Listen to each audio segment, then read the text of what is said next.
Bien, bonjour. Aujourd'hui, j'ai le plaisir de parler d'une thématique qui me tient particulièrement à cœur. Il s'agit de l'usure des soignants. Elle me tient à cœur parce que dans mon métier d'accompagnateur de structure, c'est quelque chose que je rencontre souvent, qui pose énormément de questions. J'ai également une casquette professionnelle qui est celle de gestionnaire et donc je suis confronté à cette difficulté-là qui opère au sein des organisations, au sein des maisons de repos. Et je pense qu'il y a énormément d'amalgame autour de cette thématique et donc il m'intéressait de pouvoir débroussailler un peu l'intitulé et de voir que les choses sont beaucoup plus complexes que l'on peut s'imaginer et peut-être éventuellement de vous proposer quelques pistes d'évolution pour, si pas tout au moins guérir, prévenir les effets de cette évolution non souhaitée et non souhaitable pour les soignants et tout corps professionnel qui peut être actif au sein de la maison de repos. La première des choses, c'est que je vous raconter l'histoire de Judith. Judith est une infirmière qui a une trentaine d'années, qui a un parcours sans reproche. Elle a suivi une formation qui lui a permis de bien connaître le métier. Elle entre dans le monde de la maison de repos. C'est son premier choix de carrière, c'est sa première option.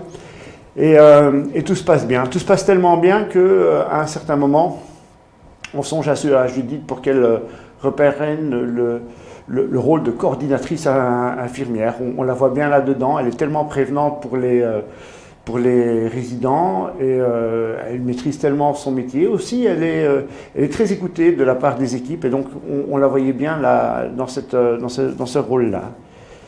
Et donc, on a vraiment une personne qui est porteuse de valeurs clairement orientée vers l'humain, qui, dans sa manière de procéder, met en œuvre des compétences qui sont clairement des témoins de la maîtrise de l'art infirmier, qui fonctionne bien dans son quotidien, qui est très attentif à l'autre dans ses comportements et qui, dans le cadre qui peut être un cadre difficile de la maison de repos, eh bien, tire son épingle du jeu de manière relativement brillante. On a vraiment affaire à quelqu'un qui est parfaitement aligné. En tout cas, c'est ce qu'elle donne comme impression je dirais, à l'extérieur, auprès de ceux qui l'entourent. Un jour, des dames qui sont en charge de l'entretien viennent trouver la direction générale avec un sac de type de ceux que l'on reçoit au supermarché. Et dans ce sac, il y a des médicaments. Pas un peu de médicaments, le sac est rempli de médicaments. Et la direction générale se demande un peu, mais pourquoi venir avec ce sac? Et les dames s'expliquent en disant, voilà, ce sont les médicaments que l'on a retrouvés dans la poubelle. Ah bon? Et donc les dames vont plus loin en disant, si on les retrouve dans la poubelle, c'est qu'ils n'ont pas été distribués. C'est-à-dire qu'aujourd'hui, des résidents ne reçoivent pas le traitement qui était prescrit par le médecin. Et des traitements qu'ils payent, évidemment. Voilà qui est intriguant. La direction générale se préoccupe de cette affaire et la suit. Et donc, une semaine, 15 jours après, rebelote, les dames arrivent devant le directeur général avec un nouveau sac, quasiment identique au premier, dans lequel il y a toutes sortes de médicaments à l'intérieur. Et donc là, ce qui au départ était une hypothèse s'avère une sorte de vérité. Il faut bien le reconnaître, des médicaments ne sont clairement pas distribués au sein de la maison de repos et donc les résidents ne sont pas soignés. Et ils essaient de voir un peu quand est-ce que l'on retrouve dans les médicaments et ils confrontent l'horaire avec l'objet des trouvailles. Et petit à petit, on se rend compte que c'est Judith qui est à l'horaire à chaque fois que l'on retrouve ces médicaments. Et donc on invite Judith, ou le directeur général invite Judith à venir s'expliquer. Et au départ, c'est un déni. Non, c'est pas possible, vous vous rendez bien compte, quelqu'un de ma qualité, je ne me permettrai jamais à ce genre de choses. Et puis, en montrant les horaires et en montrant les trouvailles, témoignage contre vérité ou contre témoignage, on arrive à la conclusion que ça ne peut être que Judith. Et donc, le directeur général lui met cette vérité en face des yeux et elle reconnaît. Donc, cette dame qui était l'objet qui était hors de tout soupçon, en tout cas, reconnaît que depuis un certain temps, elle ne distribue plus les médicaments. Et bon, c'est une erreur grave, évidemment. Et le directeur général en vient à lui demander, mais expliquez-moi votre geste, je ne comprends pas. Vous étiez en passe d'être promu, d'avoir une qualité salariale supérieure, d'avoir beaucoup plus de responsabilités et donc d'influence sur la maison. Comment est-ce qu'on en arrive là? Et Judith répond, mais de toute façon, ils vont tous mourir. Un peu avant, un peu après. À quoi bon? Et cet exemple qui vous a probablement marqué lorsque je viens de le raconter, qui vous marque probablement terriblement, comme il m'a marqué lorsque je l'ai accompagné, lorsque j'ai vécu, même de manière indirecte. Il est caricatural, il est très fort, mais cette évolution-là, on la trouve sous d'autres formes dans le quotidien des maisons de repos. Et donc, ce n'est pas le fait de Judith. Je vous dirais même que Judith n'est pas jugée. Judith subit une évolution presque même inconsciente de son comportement, de son régime de valeurs, et qui l'amène à un certain moment à commettre l'irréparable, parce que c'est irréparable. Évidemment, combien de personnes ne sont-elles pas décédées de cette non-distribution? On n'en sait rien. Et comment est-ce qu'on en arrive là? Je vous dis, je ne juge pas parce qu'en fait, ou en tout cas, il n'y a pas à juger, même si c'est très grave, parce que tout amène à ça. Et ce que je vais tenter de vous expliquer par la suite, c'est quels sont les paramètres qui sont en jeu et qui font qu'à un certain moment, bien, les acteurs de soins, les acteurs qui sont impliqués dans le bien-être d'autrui, de nos seniors, bien, finissent par décrocher. Et donc, s'ils ne sont pas responsables, ils sont tout au moins malgré tout coupables parce que c'est quelque chose qui constitue une faute, qui est inadmissible et pour lequel on doit être mobilisé et pour lequel on doit rester vigilant. Alors, on parle d'usure en général, mais quand je le disais tout à l'heure, il y a beaucoup d'amalgames par rapport à la notion d'usure. La première, on parle d'usure physique. Et c'est probablement la plus répandue en maison de repos, cette usure physique, étant donné la pénibilité des tâches, étant donné l'organisation du travail.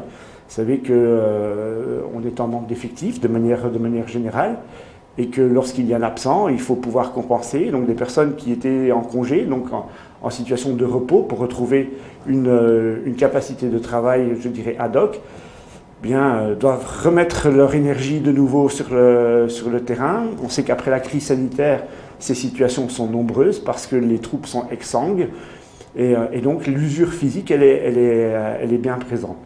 Si ce n'est que derrière l'usure physique, derrière l'usure, je dirais, du corps, il y a forcément une usure de la prise de décision.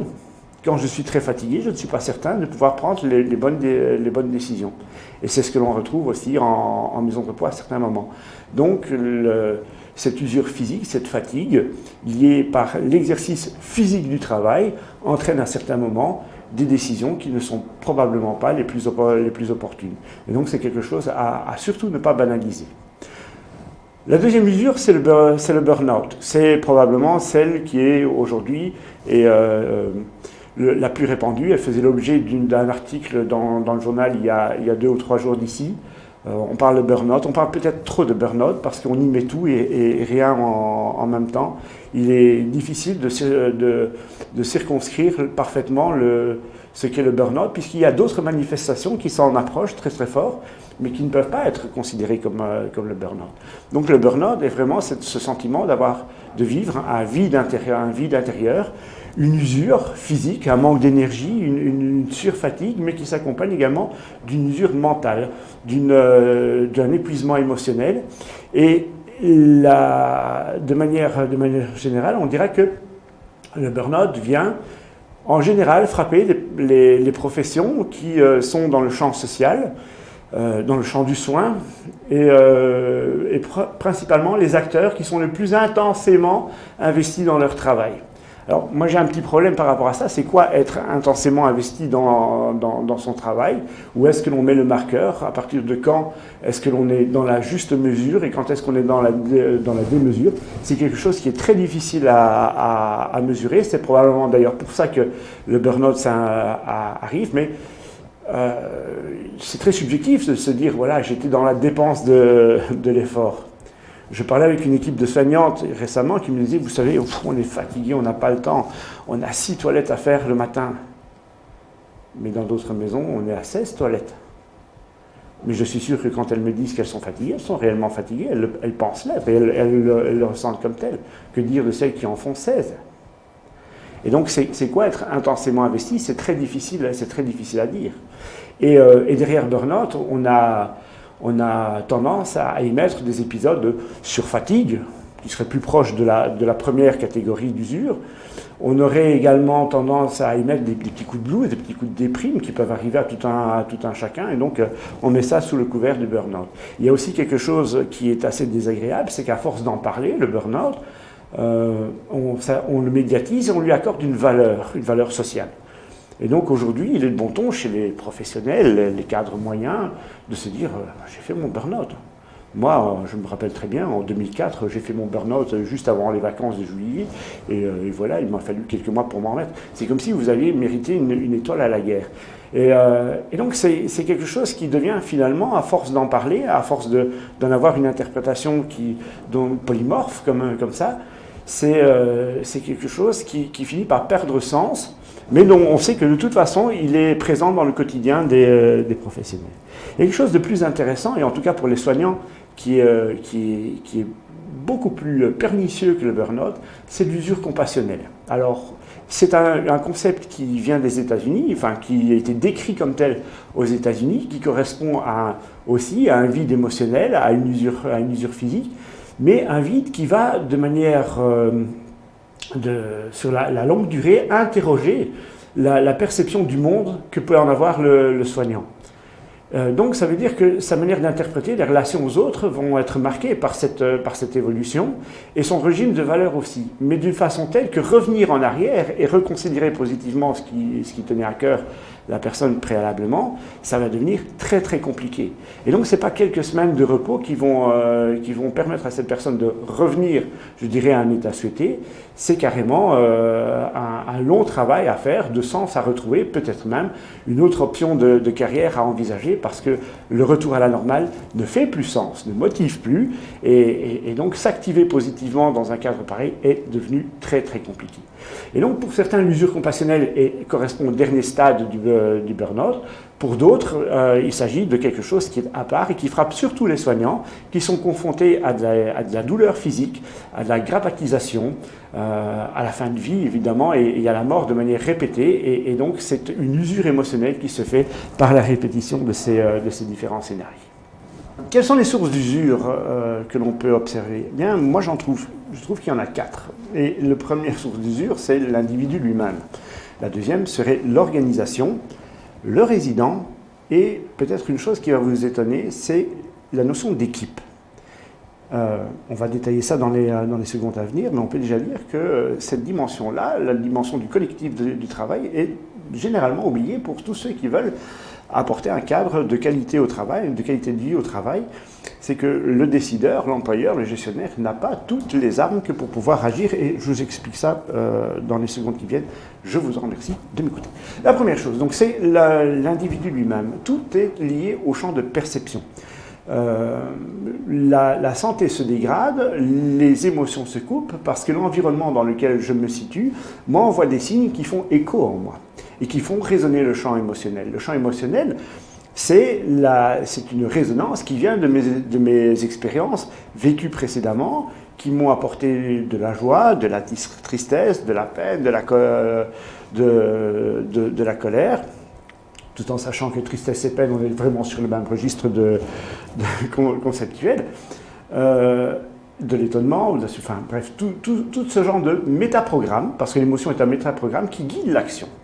Et donc, dans une expérience vécue précédemment, qui va être positive, le fait d'avoir partagé une tarte aux fraises avec une amie ou des choses comme ça, voilà, tout ça s'enregistre, et cette expérience vécue se marque dans le champ psychique, mais va guider les réactions du corps somatique et vont inviter à l'action. Si je vois un chien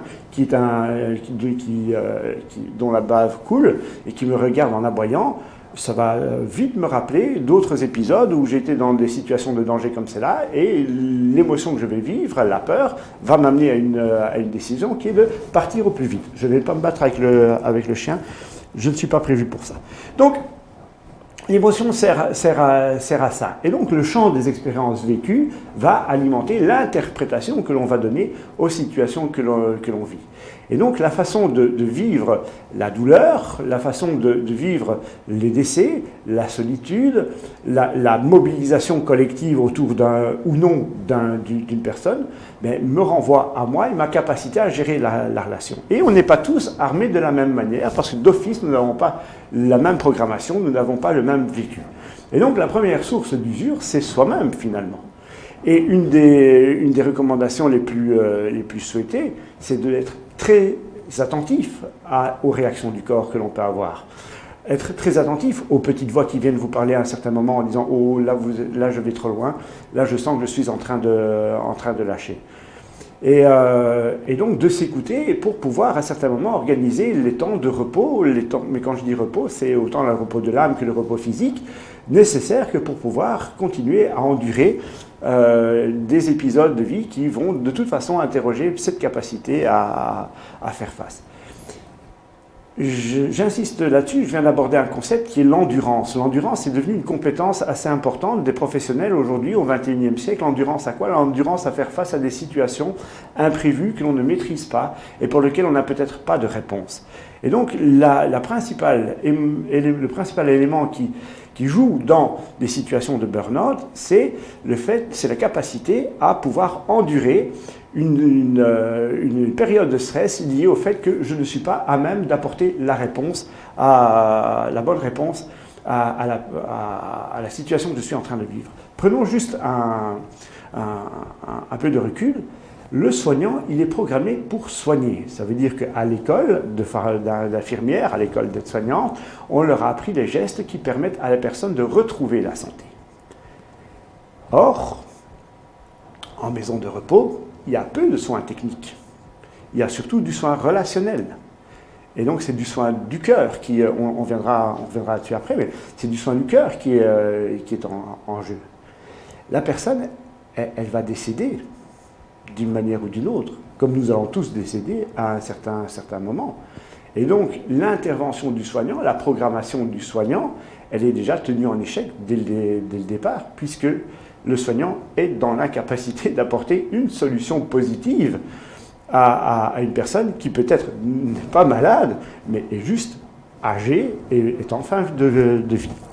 Et donc, c'est cette dimension individuelle-là qu'il faut pouvoir prendre en compte. D'une part, le champ émotionnel, le fait de pouvoir avoir cette intelligence émotionnelle suffisante et éventuellement renforcée qui va être en œuvre lorsque je suis face à une situation et me permettre de la gérer au mieux. Pour pouvoir la gérer au mieux, j'ai besoin de temps où je m'écoute, des temps où je suis au repos, de toute façon.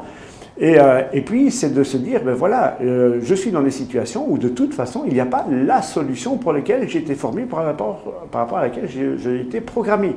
Et donc, je dois accepter l'échec à certains moments. Et ça permettra probablement de mieux vivre l'échec par rapport aux soins, mais pas l'échec par rapport à la qualité de la relation et de l'accompagnement que l'on peut trouver. Regardez un autre exemple que je vous parlais de Judith, je vais vous parler de Jérôme. Le point commun entre les deux, c'est que leur prénom commence par J, mais ça, on s'en fout. Jérôme revient devant sa responsable en disant « Madame Burps, en tout cas, aujourd'hui, elle n'a pas faim. » Ah. Allons voir. « Oui, regardez, chef, quand je mets la nourriture dans la bouche, ça reste dans la bouche et elle n'avale pas. » Mais Jérôme, Madame Burps, est inconsciente. Il ne l'a pas vue. Vous voyez, c'est encore un petit épisode. Qui ne pourrait pas voir qu'une personne est inconsciente? Qu'est-ce qui se passe à ce moment-là? Tout simplement que le cerveau est débranché. Le cerveau est débranché parce que probablement que le cœur est débranché aussi et que la personne est en mode mécanique, en mode robot. Nombre de fois où je ne vais pas en organisation, en maison de repos, on me parle de soignants qui sont devenus des robots. Eh bien oui, mais tout amène à ça. On a parlé de l'individu, parlons de l'organisation maintenant. La maison de repos, c'est un lieu de vie, ce n'est pas un lieu de soins. Donc ça veut dire qu'on s'attend à avoir des personnes qui sont en vie et pas des personnes qui sont en situation, je dirais, de maladies graves sur lesquelles il faut intervenir, pratiquer une intervention chirurgicale ou bien une réparation d'un organe ou l'autre. C'est pas du tout la même chose. Et donc, on l'a dit juste avant, on est dans cette incapacité à faire aboutir ce pourquoi les professionnels ont été programmés. Dans un système qui contraint. Et ça participe aussi à l'usure. Le système contraint, c'est d'abord une architecture de grands espaces. Les maisons de repos actuelles offrent de grands couloirs bien espacés. Et on voit qu'il n'est pas rare que des soignants font quasiment 10 km à pied par jour. Parfois pour faire le même chemin, monter, descendre les escaliers, aller de gauche à droite sans cesse. Un système qui est contraint au niveau de ses ressources humaines, et on en parlait tout à l'heure. La crise sanitaire apporte un absentéisme qui est anormalement élevé parce que les soignants sont épuisés aujourd'hui, mais le système de financement tel qu'on les connaît, tel qu'il est pratiqué aujourd'hui, amène des contraintes par rapport à ça. Et donc, quand le téléphone sonne, voilà, je viens de prester ma semaine, je suis complètement fatigué, c'est vendredi, il est 20h, je viens de retrouver ma famille, et le téléphone sonne parce qu'on sait que demain, il manquera quelqu'un au tableau et qu'on me supplie de venir le remplacer, et je sens bien que si je dis non, ça ne va pas aller, et j'aurais peut-être mieux fait de ne pas décrocher, ce que font nombreux, c'est pas ce que j'encourage, évidemment, mais c'est la réalité. Quand on est dans une situation pareille, la contrainte en termes de ressources humaines amène à de l'épuisement. Et comme je l'ai dit tout à l'heure, l'épuisement physique, la surpratique de son métier, en termes de quantité d'heures, amène forcément à un certain moment à une usure morale, voire même à un dégoût de ce métier. Et beaucoup quittent, ce qu'on a vu aussi comme résultat de la crise sanitaire. L'organisation du travail aussi amène à ça, parce qu'elle questionne le sens. Beaucoup de maisons de repos sont organisées avec des systèmes volants. Ça veut dire qu'il y a un bureau infirmier et des soignants qui se baladent en fonction de la liste qu'ils ont reçue le lendemain, peut-être fixée au jour le jour ou à la semaine. Ce qui veut dire qu'en gros, aujourd'hui, je m'occupe de l'étage 1 et une partie de l'étage 2, et demain, je m'occuperai de l'autre partie de l'étage 2 et de l'étage 3, éventuellement. Et parfois, il faut 4 ou 5 semaines pour que je retrouve le résident dont je me suis occupé le premier jour. Je ne sais rien de lui, même si j'étais au briefing, même si j'étais attentif aux remises de service, je ne sais rien de lui. Est-ce qu'il est mieux ou est-ce qu'il est moins bien que la veille? Je n'en sais absolument rien. Il m'a l'air tout simplement vieillissant, il ne se plaint pas trop. Autrement dit, rien dans cette organisation de travail vient m'interpeller, moi, par rapport à ce qui est mon devoir d'accompagner cette personne. Parce qu'il est impossible de connaître 120 personnes sur le bout des doigts. Et que donc l'évolution au jour le jour m'amène, moi, à agir comme un robot, de manière très mécaniste. Je distribue, je viens faire éventuellement une piqûre, je viens administrer des gélules, des comprimés, et après je passe à un autre. Et qu'il soit bien ou pas bien ou autre, je n'en sais absolument rien. Et donc ce que l'on fait derrière ça, c'est qu'on prive complètement le métier de sens. Et donc les organisations qui, par facilité de gestion, se disent, voilà, pour nous, chez nous, c'est un système qui est terriblement volant et on dispatche Hélène, Elisabeth ou Nathalie là où le travail se fait sentir, là où on en a besoin. En fait, ce sont des systèmes qui privent de sens les soignants parce qu'ils sont incapables de suivre l'évolution des résidents. Or, c'est vraiment ce pourquoi ils sont là, pour bien soigner, pour être dans le bien-être, pour apporter du bien-être à ces résidents. Et là, ça manque. Donc l'organisation en elle-même est source d'usure. Elle l'est également lorsque les missions ne sont pas claires, lorsqu'il n'y a pas d'alignement entre ce pourquoi la maison de repos est là, et on peut trouver des missions différentes d'une maison de repos à l'autre, même s'il s'agit toujours d'accueillir et d'accompagner la personne âgée, de lui apporter de la qualité de vie. Même si ça, c'est le fondement, on trouvera des missions qui sont différentes. Des missions qui sont différentes et qui ne sont pas alignées sur les valeurs de la maison, qui ne sont pas organisées, qui ne sont pas concrétisées sur le terrain. Et donc, oui, nous sommes les meilleurs, oui, nous croyons en l'être humain, mais non, nous ne sommes pas capables d'organiser le travail comme il se doit. Non, nous ne sommes pas capables d'investir dans de la formation, non, nous ne sommes pas capables de vous donner le matériel adéquat. Et bien tout ça sont évidemment des sources d'usure. Le premier niveau d'usure qui se manifeste lorsque je fais de l'audit et que je consulte les personnes, c'est le syndrome de John McEnroe, dont j'ai déjà parlé dans certaines prises de parole, c'est « you can't be serious », vous ne pouvez pas être sérieux. Et je crois qu'il n'y a rien de pire pour une organisation, pour un employeur, de ne pas être traité au sérieux, parce que ça signifie un décrochage, une désimplication terrible de la part des équipes par rapport au projet qui est mené. C'est impossible de réimpliquer. Et donc si ce n'est pas sérieux, eh bien alors je suis en droit de pouvoir me désimpliquer. Je suis en droit d'être blasé par rapport à ce qui m'est proposé. Et ça, c'est terrible. L'autre source d'usure, c'est le résident. Alors, de différentes manières. D'une part, par ses exigences. Tous les résidents que nous accueillons ne sont pas les fils de Saint-Joseph ou de Sainte-Marie. Ce sont des personnes qui ont un vécu, qui ont un caractère, qui ne souhaitent pas être là pour 95% d'entre eux, et ils le font sentir. Et ce qui est demandé aux soignants, c'est d'apporter la réponse la plus positive par rapport à ça, alors que l'état émotionnel de la personne en face n'est pas disposé à collaborer de manière positive sur son projet de prise en soin. Ajoutons à ça les familles, mais papa n'a pas assisté à l'animation de cet après-midi et vous ferez attention de lui mettre son pull bleu et j'ai retrouvé sa pantoufle dans la salle de bain, il en a besoin et donc les soignants sur le terrain absorbent ça en permanence. Donc vous avez parfois aussi, et vous le savez bien, pour ceux qui sont dans du secteur, les injonctions contraires. Le résident souhaite A et la famille souhaite B, et vous êtes entre les deux. Et peut-être que si votre responsable ou le directeur souhaite lui un C, eh bien vous devez vous splitter en trois et inventer des solutions qui n'en sont pas. C'est terriblement usant. Donc le résident par ses exigences, le résident par son vécu aussi, vous êtes en présence de personnes qui n'ont pas des histoires qui ont été faciles. Et donc vous prenez ça avec vous. La manière dont vous construisez une relation aussi. On demande aux soignants de construire des relations, d'investir dans la relation avec le résident, parce que c'est par là que le soin va passer. Et donc vous vous attachez à ces personnes. Et un jour, vous rentrez dans la chambre et le lit est vide, le lit est froid, voire même ce que j'ai déjà entendu, qui est le comble de l'horreur. Tu te débrouilleras pour mettre les affaires très vite dehors parce que le nouveau résident arrive cet après-midi sans qu'il y ait de respect de période de deuil par rapport à ça. Et donc, le résident comme source d'usure, volontaire ou involontaire, est réellement à prendre en considération.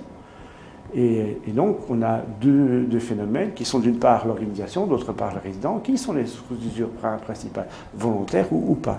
La troisième, comme je vous l'ai dit tout à l'heure, et qui est un peu plus à avoir à l'œil parce que probablement plus insidieuse non pas par le fait d'avoir une équipe et un collectif de travail qui fonctionne bien, insidieuse parce qu'en général, ce sont des champs qui opèrent en dehors de toute forme d'observation.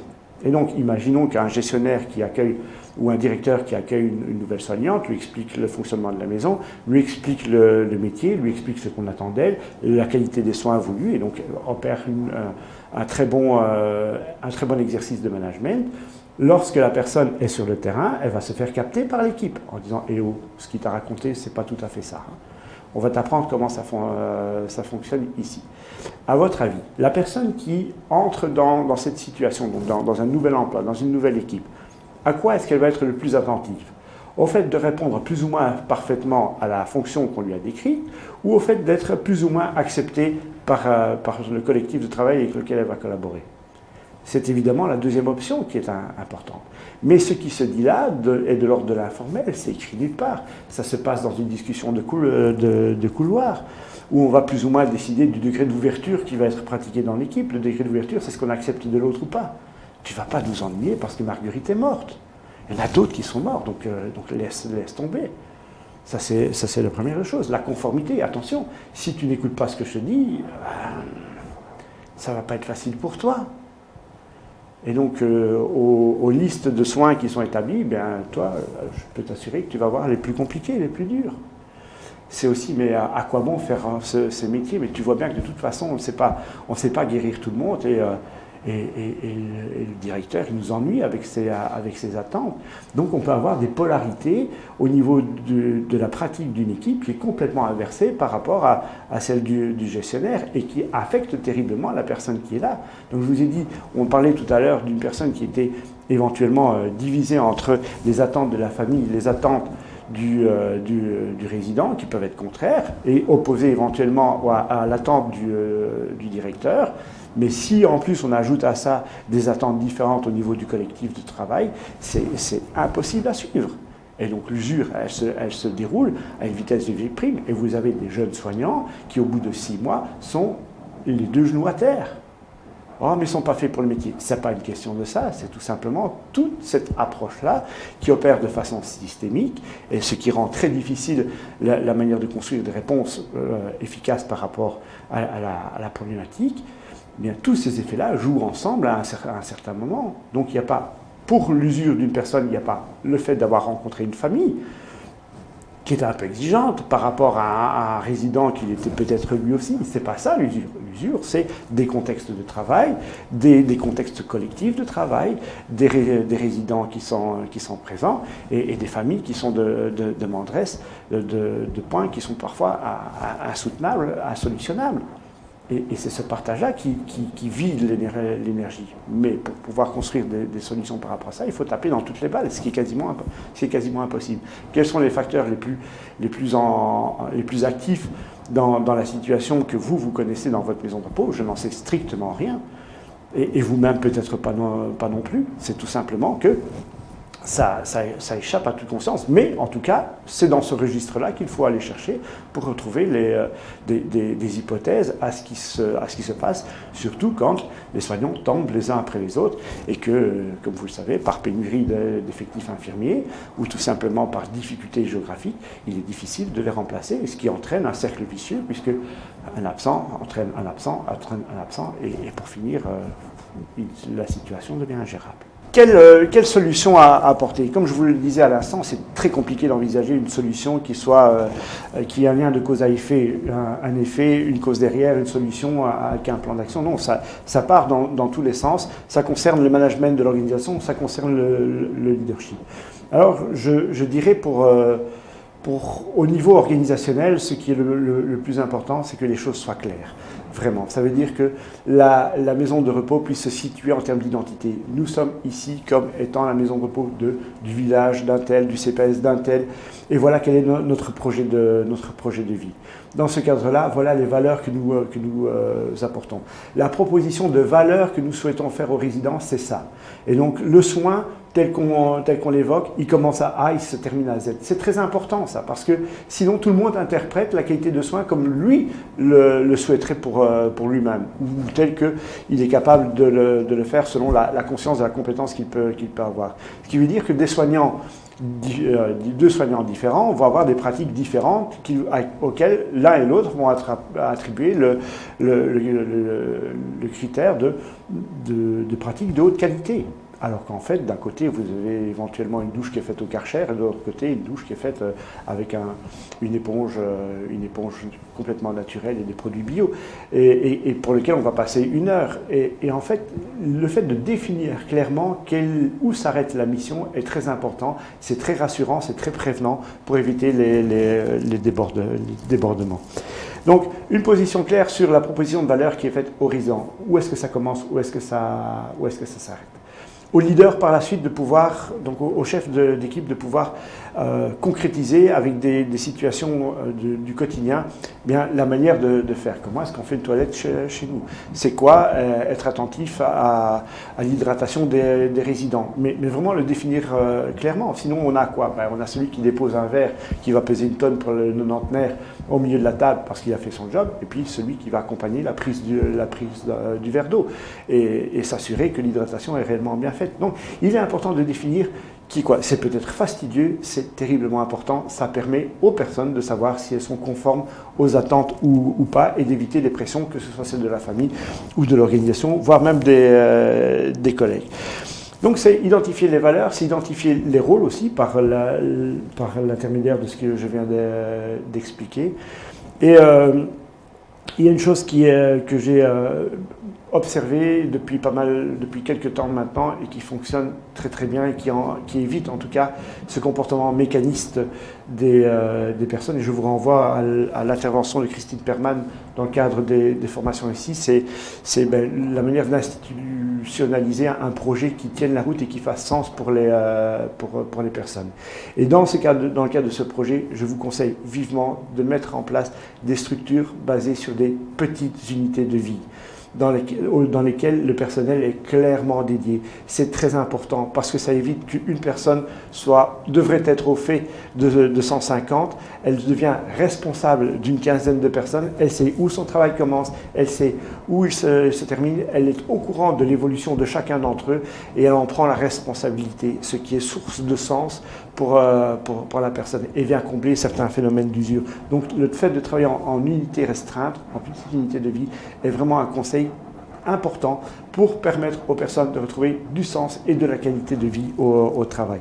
Ça permet aussi à des collectifs d'être plus solidaires autour du projet de la maison. Donc vraiment, ça ce sont des recommandations que je ferai chaudement parce que pour l'avoir vu et pour avoir vu des équipes assez désimpliqués, désengagés, manifester un intérêt et un regain d'énergie, mais très positif pour la prise en charge des personnes.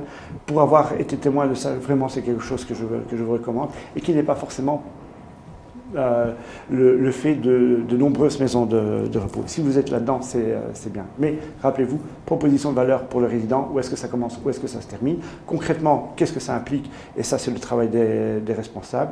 Et puis, par la suite, bien, une proposition de valeur aussi pour les collaborateurs. C'est quoi travailler chez nous? Qu'est-ce que vous avez, qu'est-ce qu'on vous offre comme cadre? Ça permet éventuellement de couper court au fantasme, ça permet d'engager un dialogue quand les choses ne vont pas, mais un dialogue sur des choses qui auront été préalablement présentées, préalablement discutées, et donc ça permet aussi d'éviter des frustrations qui peuvent arriver. Pour le chef de service, c'est de s'assurer que les valeurs soient communes. Et surtout pour un chef de service qui aurait en face de lui des collectifs qui sont un peu compliqués. Dans toutes les maisons de repos, il y a un moment une équipe qui est plus compliquée que les autres.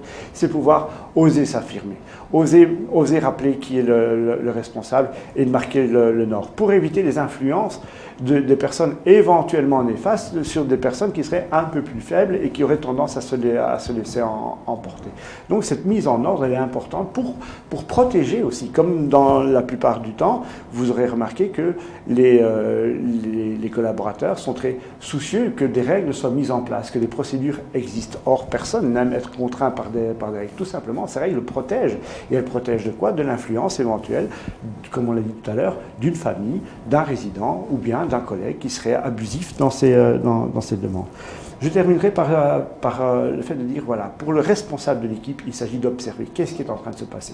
Or, vous êtes incapable d'observer si, pour vous, exercer votre rôle de chef se situe dans le local infirmier, derrière votre ordinateur. Vous devez être sur le terrain. Vous devez être conscient de ce que le travail pour les personnes implique. Quelle est la lourdeur, la pénibilité de cette charge de travail, tant physique qu'émotionnel. Et ça, vous devez sortir. Et donc, observer, c'est important. Observer, mais pas seulement, il s'agit également d'écouter. Écoutez ce que les personnes vous disent. Dans le phénomène de burn-out, il y a une étape dans laquelle, à un certain moment, le cynisme apparaît dans le langage. Et ça, c'est un indicateur très très fort. Quand vous avez un propos tel que je dis, celui-là est déjà très excessif, et là, on est très très loin, mais parfois vous avez... De toute façon, c'est Madame Rachel, on sait bien qu'elle est difficile, et on a beau faire tous ces caprices, Madame la maîtresse de maison n'est jamais satisfaite du travail fait par ses servantes. Vous voyez, il y a là-dedans... Exemple complètement improvisé, donc vous pardonnerez de la pertinence, mais il y a là-dedans un cynisme qui apparaît. Quand le cynisme apparaît dans le discours de vos collaborateurs, soyez alertés, l'usure est déjà là. Et le tout est de voir quel est l'impact de l'usure sur la qualité des soins qui est appliquée et sur le fait que cette personne est toujours apte et en mesure de pouvoir répondre. Donc le cynisme est quelque chose à repérer. Ça s'écoute, le cynisme. Et puis pour le reste, partagez. Partagez des expériences de vie, partagez votre vécu. Faites partager les difficultés que rencontrent les personnes dans des exercices qui sont de l'ordre de la supervision. Faites partager les émotions qui ont été ressenties lors d'un deuil. et acceptez-les. Faites partager les difficultés à certains moments pour qu'elles soient reconnues et ça permettra déjà d'être partiellement soulagé et en tout cas non pas non pas annihilé dans le tableau de vie de la maison de repos. Donc il faut que ce soit vécu, dit et échangé pour apporter la plus juste mesure qu'il puisse être par rapport au travail des soignants. Voilà quelques pistes, il y en a d'autres, je vous ai dit, c'est très compliqué, c'est systémique. Il y a une manifestation n'est pas l'autre, ce qui se passe chez vous n'est peut-être pas ce qui se passe ailleurs, ce qui se passe pour l'un n'est pas ce qui se passe pour l'autre. Il y a moyen de réduire. Les modèles participatifs tels que Tube Modellen ou Opéra permettent entre autres de mettre en place toute une série de pratiques de management qui réduisent ça et c'est important. Et ça vaut le coup d'investir là-dedans parce que, comme vous le savez, d'ici quelques mois, les infirmières, ça va être aussi rare que la pierre précieuse. Je vous remercie pour votre attention. À bientôt.